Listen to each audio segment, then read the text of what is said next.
Assalamualaikum warahmatullahi wabarakatuh. Perkenalkan, saya Galuh Fitrianur dengan NIM 12401221. Saya akan membahas sejarah perkembangan bahasa Indonesia. Seperti yang kita ketahui, bahasa Indonesia adalah bahasa nasional atau bahasa persatuan yang digunakan oleh rakyat Indonesia. Tercatat bahasa Indonesia telah menyatukan rakyat di 17.000 pulau, 350 suku, serta 750 bahasa daerah.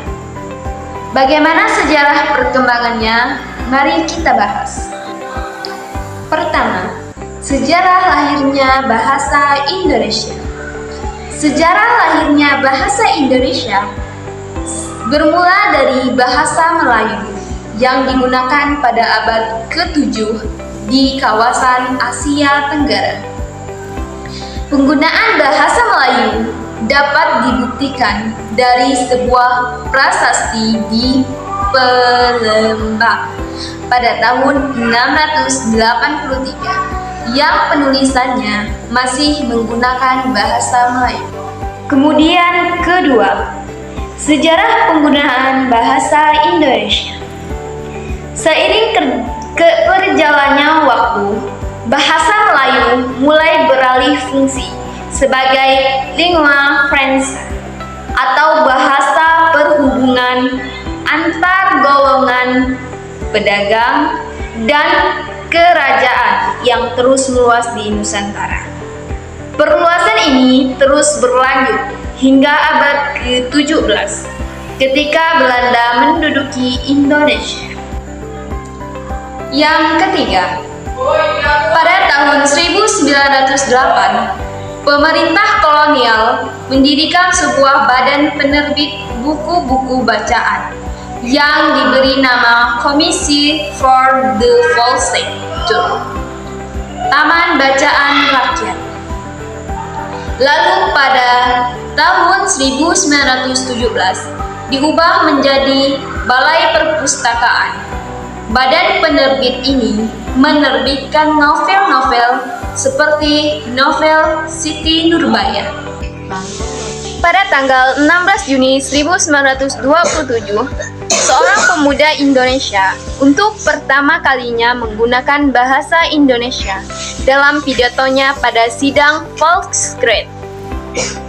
Pada 28 Oktober 1928, secara resmi Muhammad Yamin mengusulkan bahasa Indonesia sebagai bahasa persatuan Indonesia, yang kemudian disahkan menjadi bahasa nasional. Lalu yang keempat, sejarah perkembangan ejaan bahasa Indonesia. Sekitar tahun 1901, ejaan yang digunakan adalah ejaan Van Ophuijsen. Lalu di tahun 1947, ada perubahan pada ejaan bahasa Indonesia yang dikenal dengan ejaan Soewandi atau ejaan Republik. Kemudian di tahun 1954, pada Kongres Bahasa Indonesia II di Medan, diusulkan gagasan untuk menyatukan ejaan Melayu dan ejaan bahasa Indonesia yang disebut dengan ejaan Melindo.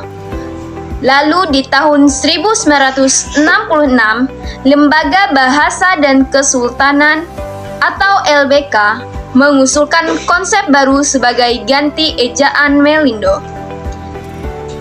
1972, setelah melalui beberapa kali seminar, LBKA menjadi konsep bersama Indonesia, Malaysia, yang seterusnya menjadi sistem ejaan baru yang disebut dengan ejaan yang sempurna, EYD.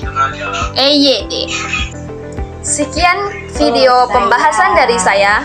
Semoga video pembahasan ini dapat menambah pengetahuan kita tentang sejarah lahirnya bahasa Indonesia, sejarah perkembangan bahasa Indonesia, serta perkembangan ejaan bahasa Indonesia.